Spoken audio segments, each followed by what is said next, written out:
Cerita ini terjadi pada tahun 2004, sebulan setelah pelantikan Pak SBY menjadi Presiden RI pada saat itu. Tapi cerita ini tidak ada korelasinya dengan pemerintahan, ini hanyalah perihal penetapan waktu semata. Dedi, begitulah orang-orang memanggil namanya. Seorang pria yang lahir pada tahun 1972 itu diangkat menjadi seorang mandor proyek setelah sebelumnya hanya menjadi kuli bangunan biasa. Pengangkatan Dedi menjadi seorang mandor dikarenakan sang mandor sebelumnya menderita gejala stroke dan kemudian mempercayakan jabatannya tersebut kepada Dedi.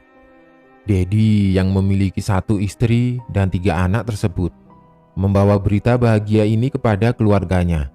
Semuanya menangis penuh haru mendengar Dedi yang sudah 10 tahun menjadi kuli bangunan itu tiba-tiba diangkat menjadi mandor.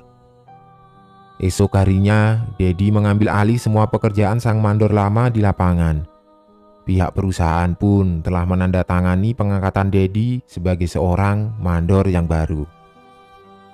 Semua berjalan normal, dan bahkan teman-temannya pun mengucapkan selamat atas pengangkatan Dedi tersebut. Anak ketiga Dedi yang bernama Ecin Kuraisin menyarankan agar sang ayah tidak agulku payung butut. Pepatah dalam bahasa Sunda yang memiliki makna jangan sombong. Ecin khawatir pengangkatan ayahnya menjadi seorang mandor yang mendadak ini bisa menjadi hal yang menimbulkan kecemburuan sosial bagi pekerja yang lain. Apalagi pengangkatannya menjadi seorang mandor baru dalam proyek tersebut. Itu didapatkan dari sebuah penderitaan mandor lama yang tiba-tiba terkena gejala stroke. Setelah pengangkatan tersebut, istri Dedi yang bernama Ida Parida itu pun sering memperingatkan suaminya agar tetap ingat kepada Allah dan jangan lupa dengan perintah dan larangannya. Ida percaya bahwa segala sesuatunya itu memang sudah ditakdirkan untuk Dedi dan semuanya tidak lain dan tidak bukan atas kehendak Allah. Tiba pada suatu hari di mana Dedi memaki salah seorang pekerja yang datang terlambat. Bahkan Dedi pun langsung memecat pekerja tersebut. Pada hari itu juga, sebuah keputusan Dedi yang di luar dugaan sebagai seorang mandor yang baru. Beberapa hari berikutnya, Dedi semakin menjadi. Ia tidak memperbolehkan salah seorang pekerja yang izin pulang untuk melihat anaknya yang sakit dan dikabarkan telah dibawa ke rumah sakit. Bahkan Dedi berkata, "Kalau mau pulang silakan, tapi besok atau nanti tidak usah kesini lagi." Dedi benar-benar sudah berkuasa dengan kedudukannya saat itu. Pada hari-hari berikutnya, Ida merasa resah dengan sikap suaminya yang sering pulang malam. Bahkan mulutnya pun tercium aroma minuman keras. Ida sangat mengkhawatirkan perubahan yang terjadi pada suaminya tersebut, bahkan bisa berpengaruh pada pekerjaannya. Anak paling tua yang bernama Sandi berbicara empat mata kepada sang ayah. "Jangan sampai materi membuat ayah menjadi seperti ini. Ingatlah dari mana kita berasal." Namun nyatanya, hal yang Sandi peringatkan kepada Dedi sama sekali tidak ia gubris. Justru Dedi semakin menjadi-jadi. Pada suatu malam di perjalanan pulang setelah bertemu dengan kawan-kawannya, Dedi dihadang oleh 3 motor. Jumlah orang yang menghadang Dedi tersebut ada 6 orang. Tidak sama sekali dikenali identitas mereka karena wajah mereka ditutupi oleh topeng. Dari 3 orang yang menghadang Dedi memegang senjata berupa besi tumpul panjang dan linggis. Dedi sengaja dibuat jatuh dan dibawa menuju tempat sepi. Ia dihajar habis-habisan hingga nyawanya tidak tertolong. Keluarga Dedi menangis sejadi-jadinya mendapat kabar kematian Dedi tersebut. Karena kejadiannya sekitar pukul 3 pagi, warga sekitar yang menemukan mayat Dedi mengira bahwa Dedi adalah korban kecelakaan semacam tabrak lari.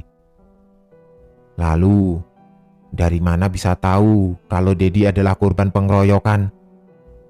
Saat itu keluarga Dedi tidak melakukan otopsi, melainkan langsung memakamkan mayat Dedi.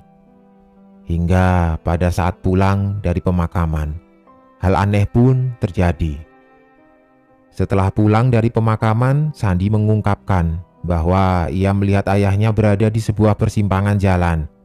Hanya sekilas, wajah ayahnya tersebut seperti menunjukkan ekspresi sedih. Namun saat Sandi memastikan dan melihat kembali ke arah persimpangan tersebut, tidak ada siapa-siapa di sana. Hanya kosong berselimutkan kesunyian. Ruhyat, anak kedua Dedi dan Ida pun mengungkap hal serupa. Bahwa ia melihat sang ayah tengah duduk dengan tangis di sebuah kursi kayu di dekat pohon mangga halaman depan rumah mereka. Itu hanya sekilas, lalu bayangan itu hilang ditelan kesunyian malam. Malam harinya, Ida mengungkap bahwa sang suami datang ke dalam mimpinya. Ia datang dengan tangis dan maaf karena telah meninggalkan keluarga kecil mereka. Ida Parida berkata bahwa mimpi itu terus terulang hingga hari ke-7 setelah kepeninggalan Dedi. Ecin, anak bungsu Dedi, dan Ida merasa bahwa ada yang janggal dari kematian ayahnya. Ia benar-benar begitu penasaran bahwa apakah memang benar kematian sang ayah itu mutlak karena kecelakaan. Singkat cerita, hari ke-40 mendiang Dedi. Kokom, adik kandung Ida Parida, mengalami kerasukan. Ia menangis sejadi-jadinya dengan kata maaf yang terus diulang-ulang. "Ini aku dah, ini Dedi," ucap Kokom saat kerasukan tersebut. Semuanya terkejut dan tidak percaya. "Aku mati bukan karena kecelakaan dah, maaf." "Kamu jangan main-main," Ida geram. Kokom menangis dalam kerasukannya. "Aku mati karena dibunuh. Ada 6 orang, semuanya pakai topeng dah. Aku tidak bohong," ucap Kokom dalam kerasukannya lagi. Ida pun mengingat satu hal. Iya, saat memandikan mayat Dedi, ia melihat luka memar seperti terkena benda tumpul di bagian wajah. Itu adalah hal yang sangat menjadi tanda tanya besar. Setelahnya, Kokom kembali tersadar dan dibiarkan beristirahat. Saat itu, Ecin berjalan terburu-buru dengan membawa pisau di genggamannya, disusul oleh kedua kakaknya. Ecin menancapkan pisau tersebut tepat di sebelah batu nisan sang ayah. Ia berkata, "Kalau memang ayah mati terbunuh, balas dengan pisau ini kepada mereka." 3 hari kemudian, ada sebuah berita yang sampai ke telinga keluarga Dedi bahwa di perusahaan tempat Dedi menjadi mandor tersebut ditemukan 6 mayat pekerja yang mati tertimpa reruntuhan. Ida langsung teringat dengan perkataan Dedi saat merasuki adiknya, "Aku mati dibunuh oleh 6 orang."